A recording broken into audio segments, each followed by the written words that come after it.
Guys, I've Touch here and welcome to today's episode.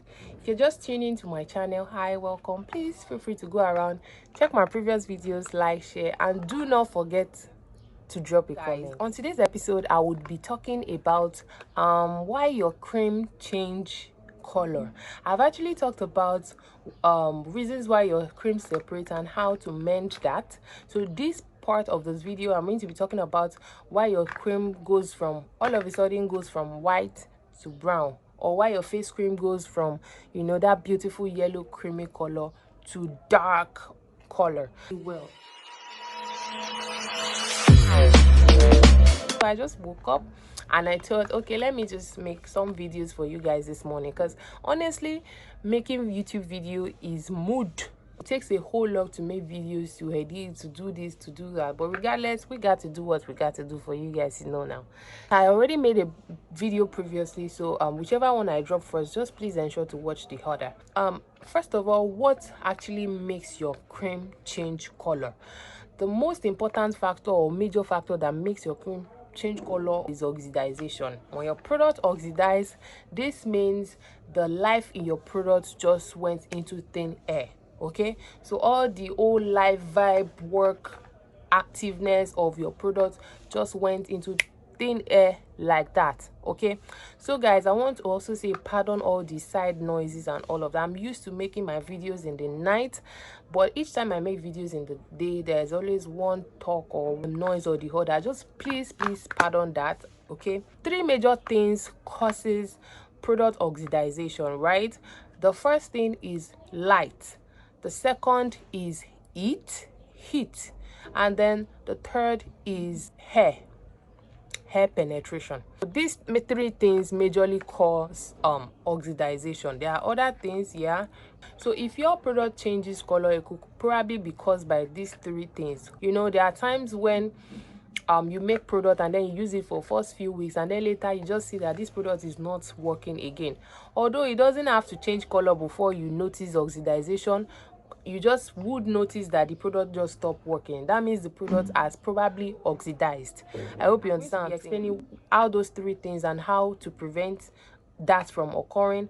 Also, another thing that causes oxidization is when you use ingredients that are not actually suitable for certain pH surrounding, powders that are not compatible together. So probably you use powder that work in pH 7 with another powder that work in pH 6 with another powder that work in pH 8, 9. You know, you just scatter out the whole powder, like using kojic dip with niacinamide, with alpha arbutin, with L-carnitine, with glutathione and all of that, and then you pack all this powder into your face cream or body lotion, and then you just find out that the body lotion doesn't work as much as you want it to. It's because all these ingredients are scattered around all different pH. Okay, niacinamide works on pH 6, L-glutathione works at pH 5 to 8, your kojic dip works at pH 3 to 10. You know, all these pH are actually scattered all over the pH scales, so you just have to use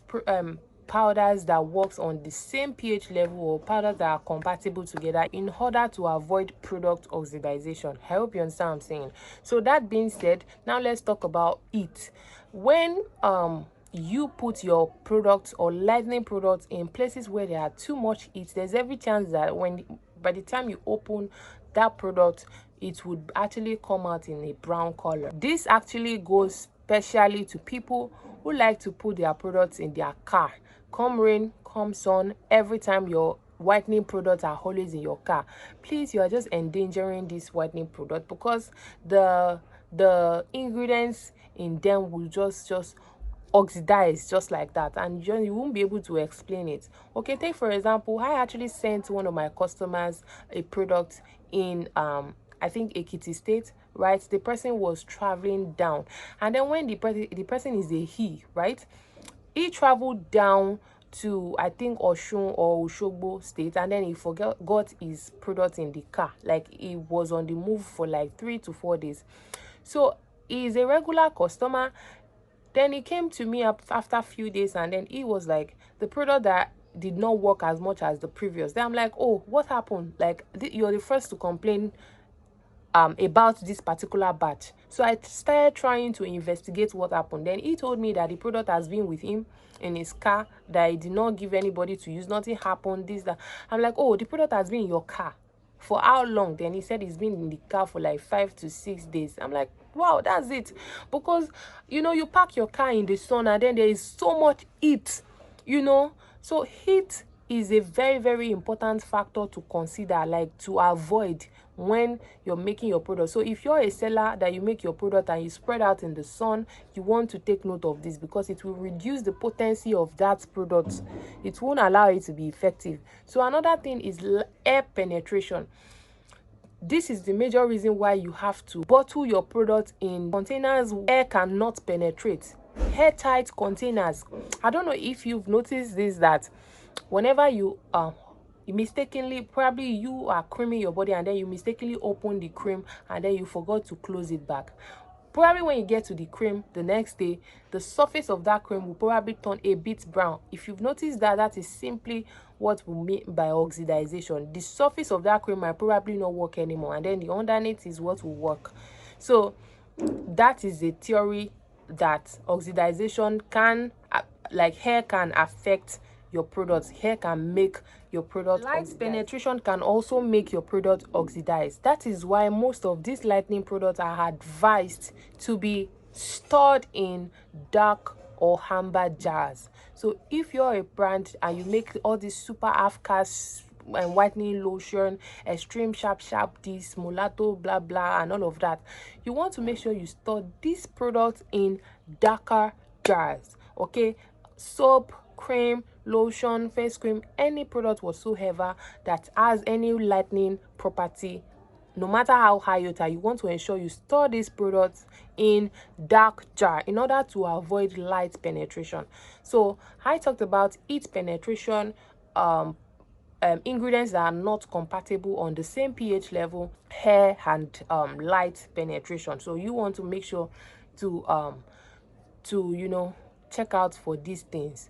So now when your product now turns dark, what do you do? Do you still continue using that product, or what do? Do you still sell it to your customer? Well, I'm so sorry to tell you that if your product turns dark, lotion, you make a lotion today and then before you sell it, it turns dark, your customer will give you bad review, because that product will probably not work again. Okay, there are times that the product might oxidize and it will still work. That's because some ingredients in that lotion have not oxidized. You see, oxidization is so bad to the extent that once one or two products ingredients in that lotion oxidizes, it will implicate, or what's the English, it will cobalize. It will just drag other ingredients with it like this, and it will drag other ingredients with it, and all of them will just oxidize together. That's how bad it is. So when you're selecting your ingredients, you want to be very, very careful. When you're selecting your packaging plastic, you want to be careful. When you're selecting where to store your products, you want to also be very careful. Okay, so all this put together should prevent your product from actually turning dark. So these are the reasons why your products turn dark, either soap, lotion, or whatsoever. I hope you understand. So I'm going to also show you some of the packaging plastics that I use, and this will actually explain the reason why we use this packaging plastic for our soaps, for our creams, our lotions, serums, and the likes. Okay, I know you want to use transparent plastic, just like this one. This is actually our dark knuckle serum, by the way. So this serum is more prone to oxidization than any serum or oil in a darker jar. Because, okay, let me show you this. So guys, this is actually our Triple Delight soap, and we made this soap about weeks ago, let's say 2-3 weeks ago, and then this was the color when we made it, and this is still the color after 3 weeks, you can see.